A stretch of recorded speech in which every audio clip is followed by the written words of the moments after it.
Bon, l'équipe, déjà, je vous remercie d'avoir vraiment accepté d'être là ce soir, d'être présent. Sans même toutefois comprendre un certain nombre de choses, vous avez quand même accepté d'être là.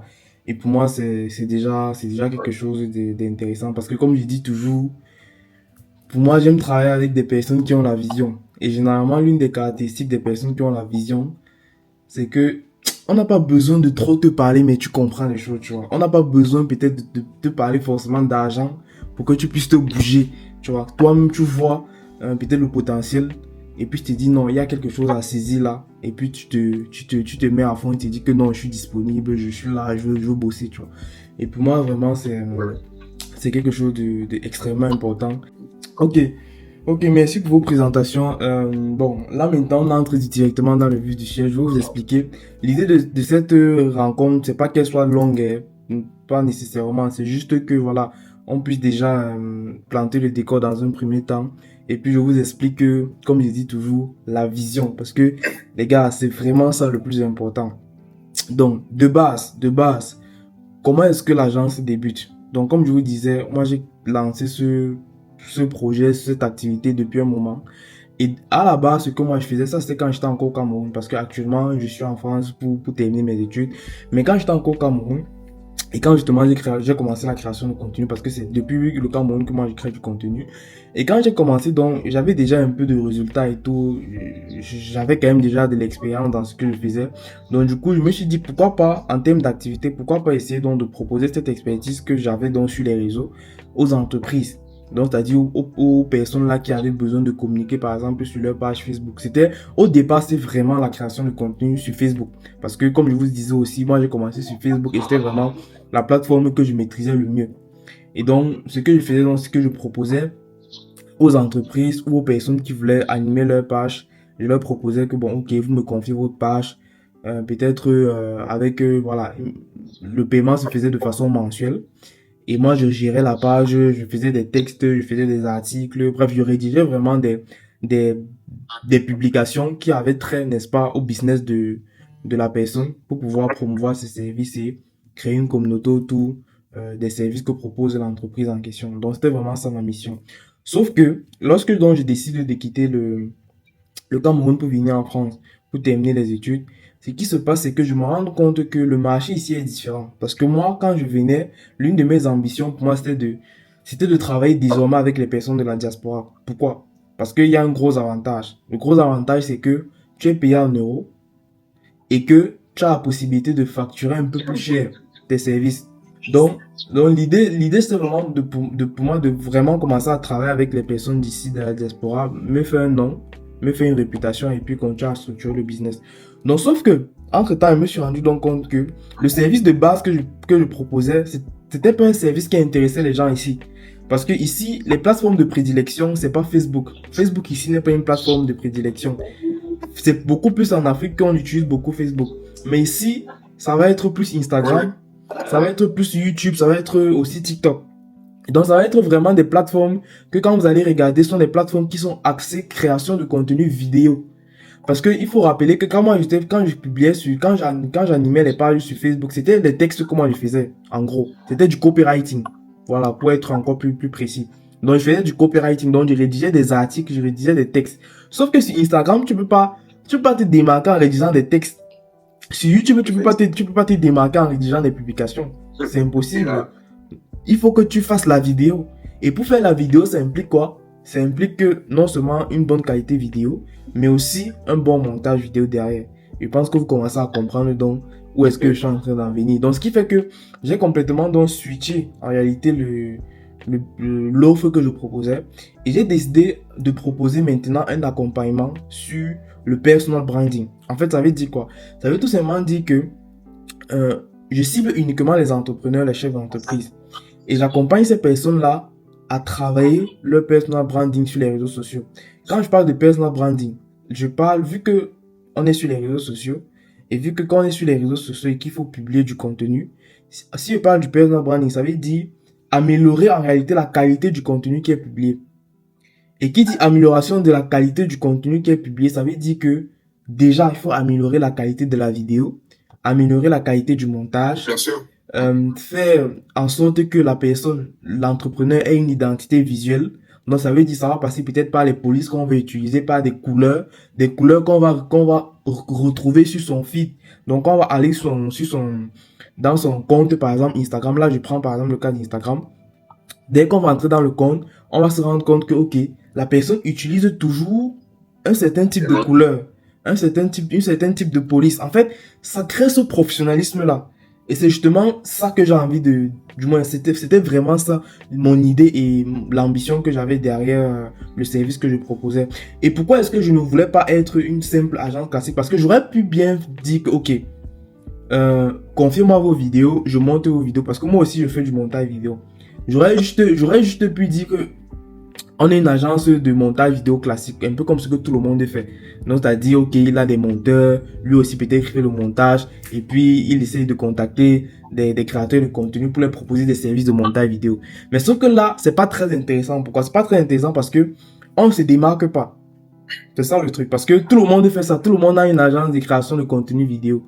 Mais je voulais justement rajouter ce plus-là, c'est-à-dire ce plus dans le personal branding et ce plus-là dans l'accompagnement de l'entrepreneur vers sa création de contenu. Parce que ce que je ne vous ai pas précisé peut-être jusqu'ici, c'est que moi, en fait, quand je propose le service, c'est que je dis à la personne, à l'entrepreneur, de me déléguer complètement sa création de contenu.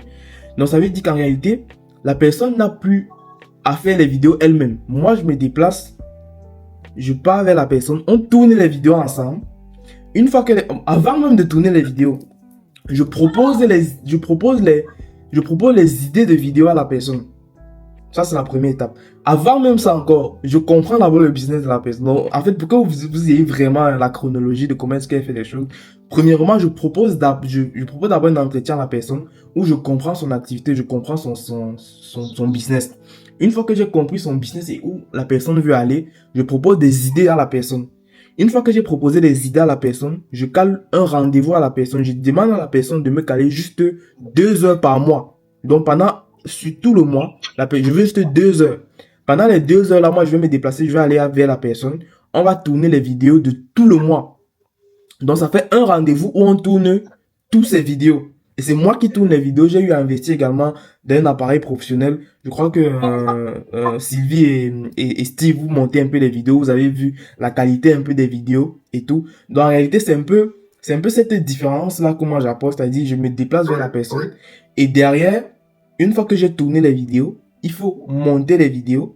Et après, maintenant, si la personne veut, si le client veut qu'on aille jusqu'au bout, nous encore, on peut publier les vidéos sur ces réseaux. Donc, ça veut dire on gère vraiment toute sa création de contenu de A à Z. En fait, moi, je me suis rendu compte qu'ici, il y a énormément de demandes, les amis. Énorme. La demande, en fait, la demande est là. Il faut juste qu'on soit présent pour satisfaire la demande est là. Les gens ont besoin de ces services. Énormément, ils ont besoin de ces services. Et moi, je le vois. Aujourd'hui, j'ai des personnes que je dois contacter, mais je ne peux pas encore les contacter parce que je sais qu'on n'a pas l'équipe qu'il faut pour pouvoir satisfaire tout le monde. Et c'est un peu ça la démarche dans laquelle on est actuellement. Donc, il y a énormément de demandes. Et le truc qui se passe, c'est quoi? C'est que moi, j'ai donc justement repéré des personnes ici, des personnes qui ont des entreprises, qui sont déjà structurées, qui font déjà des choses. Et le constat qu'on va se rendre compte, c'est quoi? C'est que ces personnes n'ont pas suffisamment de temps. Et non seulement ces personnes n'ont pas le temps pour créer du contenu, mais aussi ces personnes, en fait, elles ne s'y connaissent même pas. Donc, elles ont même la volonté pour faire de bonnes vidéos et tout. Mais quand la personne pense qu'il faut qu'elle achète peut-être une caméra, qu'il faut qu'elle achète les lumières, qu'il faut qu'elle achète le micro, après qu'elle-même encore, elle monte les vidéos, ça décourage la personne. Donc du coup, les personnes préfèrent déléguer complètement ça. Donc en gros, c'est un peu vraiment ça pour gagner du temps et se concentrer effectivement sur son cœur de métier qui est son business et non la création de contenu. Donc c'est un peu, ouais. Donc en gros, c'est un peu ça. Donc, je ne sais pas si déjà jusqu'ici il y a des questions. Est-ce que c'est clair pour tout le monde ou alors vous voulez peut-être que je réexplique un certain nombre de choses? Non, pour ma part, c'est clair. Ok. Pour ma part, je te suis très attentivement et c'est d'ailleurs très, très intelligent et très stratégique ta manière de fonctionner. J'aime bien. Honnêtement, j'aime bien. Super. Super. Moi, je n'ai pas de préoccupation. Ok. Samy, pareil. Je crois que tout le monde est ok avec Ok, ça. c'est bon. Voilà. Donc maintenant, ok, top. Donc maintenant, où est-ce que vous intervenez? Vous intervenez à partir du moment où moi, je n'ai plus le temps pour monter toutes les vidéos. Parce que justement, moi, j'ai commencé à monter moi-même les vidéos. Sauf que je me suis rendu compte, je vais vous raconter une petite anecdote. Bon, il y a une fois, j'avais rendez-vous avec une cliente, justement, pour lui proposer le service. C'était un appel où je devais lui proposer le service et tout, un truc un peu comme du closing, quoi. C'était un appel de closing, en fait. Okay. Et j'ai été en retard à cet appel de closing là parce que j'étais en train de faire le montage vidéo et j'avais oublié carrément que j'avais un appel de closing. Et ça a fait tic dans ma tête. Ça a fait tic dans ma tête parce que je me suis rendu compte que, mais, tu es en train de perdre une opportunité. Parce que, vu que je suis pas allé à l'appel de closing, donc ça veut dire c'est une opportunité que peut-être j'ai manqué. J'aurais pu peut-être convertir la personne. Mais vu que j'ai oublié et que j'étais en train de faire le montage vidéo, en fait, la conclusion est toute simple. Si je veux continuer à développer l'activité, il faut que je puisse avoir une équipe autour de moi, des personnes avec lesquelles on aura la même vision, avec lesquelles on va aller vraiment bosser et structurer le business. Et moi, de mon côté, ici, moi, je me concentre uniquement sur trouver de nouveaux clients, signer les contrats, développer l'activité. Parce que si je suis trop dans l'opérationnel, dans le montage vidéo, l'activité ne se développe pas et on stagne. Et ça, ce n'est pas bon. Et ça, ce n'est pas bon pour tout le monde. Ce n'est pas bon pour moi, ce n'est pas bon pour vous. Donc, c'est un peu ça. C'est pour ça que j'ai commencé donc à réfléchir. J'ai commencé à réfléchir et à me dire, bon, je peux prendre qui peut comprendre la vision et qui peut justement décider de se mettre à fond dans ce projet. C'est donc là où je fais part du projet à Sylvie. Sylvie, entre-temps, moi, je connaissais déjà Sylvie parce que j'avais aussi vu ses travaux, j'ai aussi vu sa chaîne.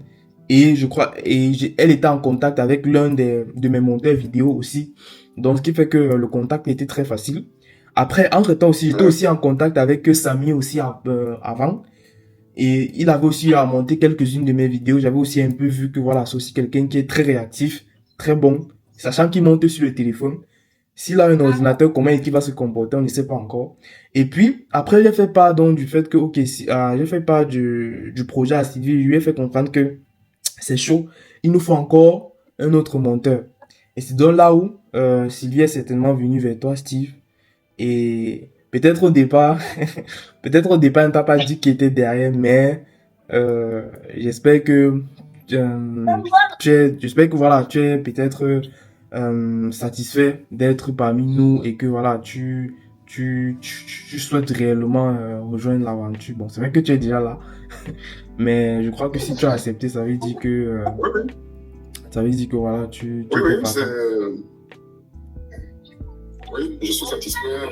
Puis, c'est vrai qu'au départ, on m'a pas dit qui était derrière, qui était le cerveau derrière tout ça. C'est après, elle m'a fait part de ça. Et puis, je te suivais aussi. Je te suis depuis un bon moment. Ça fait quand même longtemps que je te suis. Et puis, j'ai dit, ah, tiens, donc c'est lui. Et puis, c'est parti comme ça. Ouais. Ok, top. Et en fait, donc, là maintenant, je vais vous parler de là où est-ce que j'ai envie qu'on arrive.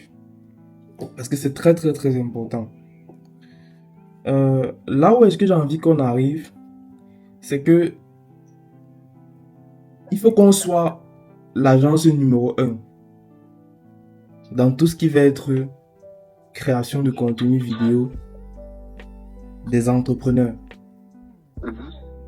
Parce que quand vous essayez de regarder réellement, il n'y a personne qui est réellement positionné sur le marché. Il n'y a aucune agence qui est établie et qui est positionnée vraiment et qui s'érige en tant que leader. Il y a pas, je n'ai pas encore vu. Et moi qui suis beaucoup d'entrepreneurs en ligne, c'est vrai que c'est vrai que chez nous les Afros, c'est pas encore le cas, mais c'est vrai que dans les Occidentaux et tout ça, ça existe déjà.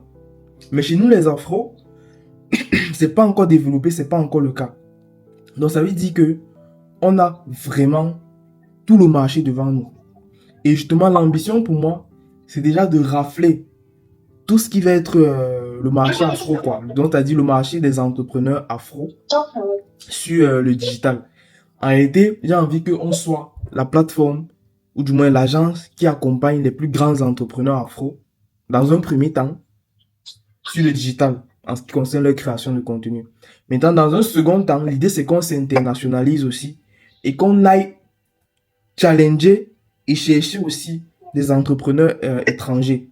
C'est-à-dire, on va dans d'autres pays, on va dans d'autres villes et on essaye de bosser avec d'autres personnes. En fait, on s'ouvre au monde, quoi. C'est vraiment ça l'idée. Et moi, je pense que, je vous dis clairement, les amis, on a tout ce qu'il faut. On a la compétence qu'il faut. Quand j'essaie de regarder les montages vidéo que nous on fait et les montages vidéo que d'autres personnes font, c'est-à-dire les occidentaux et tout ça, il n'y a pas de différence. Il n'y a pas de différence. Le seul truc que nous, peut-être, on n'a pas, je te dis qu'on est peut-être limité en termes de moyens. C'est peut-être ça qui peut nous freiner. C'est peut-être ça limité en termes de moyens, mais sinon, en termes de compétences, on a les compétences qu'il faut. Et si justement, on est structuré, parce que l'idée aussi, c'est qu'on soit structuré, qu'on essaye de faire les choses bien, qu'on essaye de travailler vraiment de façon professionnelle. Parce que je vous rassure que si on le fait de façon professionnelle, les gens vont nous recommander. Et quand on sera recommandé, à un moment donné, on sera saturé de clients. On sera saturé. Ouais, tu dis, j'ai pas suivi, Samy. Et dire, à ce moment-là, il faudrait plus de monteurs pour le projet. Exactement. Et l'idée aussi, parce que je partageais ça avec Sylvie, c'est que, vu que vous êtes les premiers, là on me dit les premiers à rejoindre, les premiers monteurs à rejoindre, pour moi l'idée c'est pas que, voilà, bon, forcément après je me dis que chacun va, dans le processus, chacun va continuer à se développer, à progresser en termes de montage vidéo. Mais pour moi, quand je projette l'activité d'ici 2-3 ans, pour moi l'idée, c'est que chacun d'entre vous ait une équipe de monteurs qu'il pilote. Donc ça veut dire que le challenge pour nous, ça va être de réussir à nous déjà, à mettre tout en place. Donc, tu as dit tous les processus, toutes les procédures. De telle sorte qu'on va faire entrer de nouveaux monteurs vidéo, que vous ayez déjà non seulement la compétence, donc entre-temps, vous devez encore monter un peu plus en compétence en termes de montage vidéo. Une fois que la compétence est là, les procédures sont là, une fois donc qu'il y a de nouveaux monteurs qui arrivent, en fait, vous les prenez sous, on dit quoi, sous vos ailes, quoi. Et c'est vous qui organisez le travail avec eux. Et vous faites uniquement le travail de supervision. En gros, c'est un peu vers ça que j'ai envie qu'on tente. Mais sauf que bon, là, c'est pas encore le moment de le faire. Parce que là, le challenge, c'est quoi? On a 2 challenges. Premièrement, qu'on continue déjà à progresser en termes de nos compétences de montage vidéo.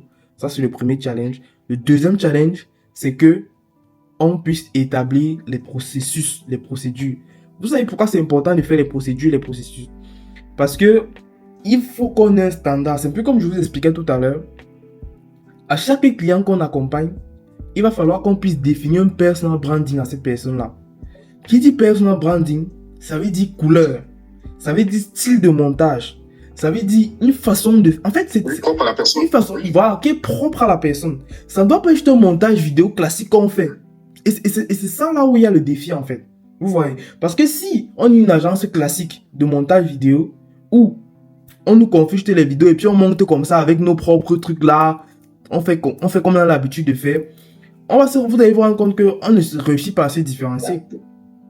Par contre, si à chaque créateur de contenu, on fait même une réunion entre nous là, on réfléchit, on se dit ok bon, comment est-ce qu'on peut faire le personal branding de ce créateur de contenu? Moi, je vous donne peut-être les informations parce qu'en amont, moi, j'ai déjà eu à discuter avec la personne. Je connais le secteur d'activité de la personne. Je connais un peu vers où la personne veut aller. Donc, moi, je discute peut-être avec la personne déjà. Et puis, moi, je vous partage les infos. Une fois que les infos sont partagées, on essaye donc de débattre un peu. Bon, ça, c'est juste une idée. Mais c'est un peu pour vous montrer un peu comment est-ce qu'on peut procéder pour pouvoir, à chaque fois, à chaque nouvelle personne qu'on aura, trouver un personal branding à la personne et conserver ou améliorer. Donc, ça va être de conserver ou améliorer le personal branding de la personne sur du long terme. Ouais. Donc, l'idée, ce n'est pas de commencer peut-être avec un personal branding, après le changer demain, non. L'idée, c'est de commencer avec un personal branding et soit le conserver, soit l'améliorer sur le long terme. Donc, en gros, c'est un peu ça. Donc, c'est pour ça que je vous disais, il faut vraiment qu'on ait des procédures, que ça soit vraiment structuré et qu'on essaye vraiment de travailler comme il faut. Maintenant, l'idée pour nous, c'est que au départ, je préfère qu'on parle aussi du côté financier parce que c'est extrêmement important. Et c'est vraiment un point que moi, je mets toujours en avant. Actuellement, la rémunération que vous avez, c'est pas la rémunération qui correspond à vos compétences. Soyez-en sûrs. En fait, vous valez plus que ça. Vous valez, je l'ai dit même à Sylvie et c'est vrai que si on n'a pas encore eu à discuter, je l'ai dit à Sylvie, je l'ai dit aussi à Samy. En réalité, vous valez plus que ça. Et pour moi, le but premier, déjà, c'est de réussir à se faire un nom. Parce que je vous cache pas que, pour moi, l'idée, c'est que dans quel... Oui, Samy, tu dis? Et pour être l'agence numéro 1 ou soit l'agence au top pour les différents entrepreneurs, quoi. Exactement. Parce que l'idée, c'est quoi? L'idée, c'est que moi, je recherche pas forcément qu'on ait beaucoup de clients, les amis. C'est pas ça le but. Le but, c'est que si on a 5 clients et que les 5 clients là réussissent à nous payer 2500 € par mois, on est bon. Mais sauf que pour arriver à ce niveau, il faut qu'on commence quelque part. Il faut qu'on ait des témoignages clients. Il faut qu'on ait des travaux. Il faut qu'on ait des résultats. Il faut qu'on ait un certain nombre de choses déjà en place qui vont faire la crédibilité pour nous et qui vont nous permettre de facturer à ce prix-là. Actuellement, c'est impossible de facturer à ce prix-là. Donc, ce qui fait que actuellement, l'idée pour moi, je ne regarde même pas l'argent. Une fois que je propose le service à l'entrepreneur, on essaie peut-être de tabler sur un budget. Une fois que c'est établi, je dis, ok, moi je ne regarde même pas forcément l'argent qu'on gagne. Ce que je regarde, c'est, ok, est-ce que ça nous permet minimum de continuer à réinvestir dans l'activité et au moins de payer les monteurs vidéo. C'est uniquement ce que je regarde. Parce que ici, moi de mon côté, il faut que je continue de m'équiper en termes de matériel. Et ça coûte une blinde. Ça coûte énormément d'argent. Parce que il faut faire les vidéos en 4K. On ne peut que faire la 4K. On ne peut pas faire moins que la 4K. Parce que si on veut travailler sur le personal branding, c'est la 4K qu'il faut. Donc ça veut dire, il faut que j'ai le matos de qualité. Il faut que j'essaye de m'équiper vraiment avec un matos. Parce que il y a aussi un truc qui est psychologique. C'est une parenthèse que j'ai remarqué. Le truc qui est psychologique, c'est que quand tu as un matériel professionnel, inconsciemment, tu renvoies l'image au client que là, c'est un professionnel. Je ne sais pas si vous voyez un peu. Oui. J'avais acheté cet appareil ici là pour me filmer. C'était pour moi qui acheté ça. C'était pas pour quelqu'un. C'était pour moi-même, pour faire mes propres vidéos. Sauf que quand je voulais lancer l'activité, je me suis rendu compte que je pouvais faire des vidéos avec ça. Ça filme en 4K. Je pouvais bien faire des vidéos avec ça. Mais ça ne renvoie pas une image de professionnel. C'est vrai que le rendu que je peux obtenir avec cette petite caméra, le rendu est excellent. Mais le fait que ça soit petit et que les clients ne s'y connaissent pas, il a l'impression que c'est le jouet. Il a l'impression que c'est le jouet. Et il a l'impression que tu ne le prends pas au sérieux. Donc du coup, c'est que lui, il veut voir les caméras, il veut voir la caméra, il veut voir les gros micros, il veut voir le matos, il veut voir les... Attendez. En fait, il veut voir... Il veut voir le matos de qualité. Voilà. Et c'est pour ça que j'ai eu à acheter ça. Ça fait pas 1 mois que je sais. Ça fait pas 1 mois. Ça fait quelques semaines. En fait, l'activité vient de débuter. J'ai pas démarré ça depuis. J'ai démarré ça il y a de cela 2 ou 3 semaines. Et on est déjà saturé par les clients. Donc, juste pour faire comprendre que il faut que on s'équipe. Il faut que on ait un minimum de ressources quand même pour se payer nous. Un minimum déjà dans un premier temps. Et l'idée, ce sera que lorsqu'on va réussir à avoir déjà les premiers résultats, les premiers témoignages clients, qu'on commence à augmenter nos prix. On augmente nos prix, on diminue forcément le nombre de clients. On se concentre sur le nombre de clients qui pourra nous payer à un certain coût. Et là, on se met à l'aise. Parce que moi, je vous dis clairement, et je pense que c'est vrai que j'ai pas d'anciens collaborateurs ici qui pourra témoigner pour moi. Mais si peut-être un jour vous avez vous réussissez à tomber chez un ancien de mes collaborateurs, il faut leur demander comment est-ce que moi je suis avec l'argent. Il n'y a aucun souci à payer mes collaborateurs, aucun souci. Quitte à, et c'est toujours moi. Et si par exemple, il y a mon mien quelqu'un là, il pourrait témoigner. C'est moi qui propose que, gars, il faut qu'on augmente tes prix. En fait, juste pour vous faire comprendre, c'est pas juste des belles paroles, mais c'est juste pour vous faire comprendre que, à un moment donné, quand les résultats suivent, il faut que nous tous, on puisse évoluer, il faut que nous tous, on puisse progresser. Donc, c'est-à-dire non seulement progresser dans la rémunération, progresser dans les compétences, progresser dans le matos, parce que vous également aussi, on aura un challenge de réussir à s'équiper professionnellement. Parce que je suppose que on aura de plus en plus besoin d'ordinateurs performants, on aura besoin de plus en plus de connexions performantes, parce que c'est ça le challenge. Vu qu'on travaille en ligne, la connexion c'est la base. Il va falloir à un moment donné qu'on puisse investir dans cet équipement-là. Il va falloir que on puisse... je ne sais pas si au Gabon et au Burkina, il y a aussi les problèmes de Eneo. Bon, Eneo, c'est... Eneo, c'est la lumière chez nous. Au Cameroun, Eneo nous traumatise avec le courant, les coupures d'électricité. Non, nous, on n'a pas ça ici. Ah ouais, voilà. Bon, ok. Des fois, ça se coupe de 9h à 20h. Ah ouais.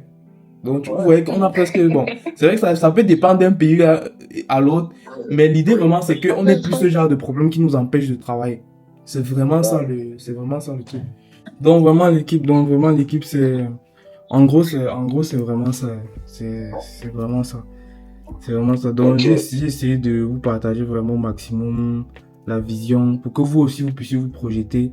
Le plus important, c'est que vous puissiez vous projeter.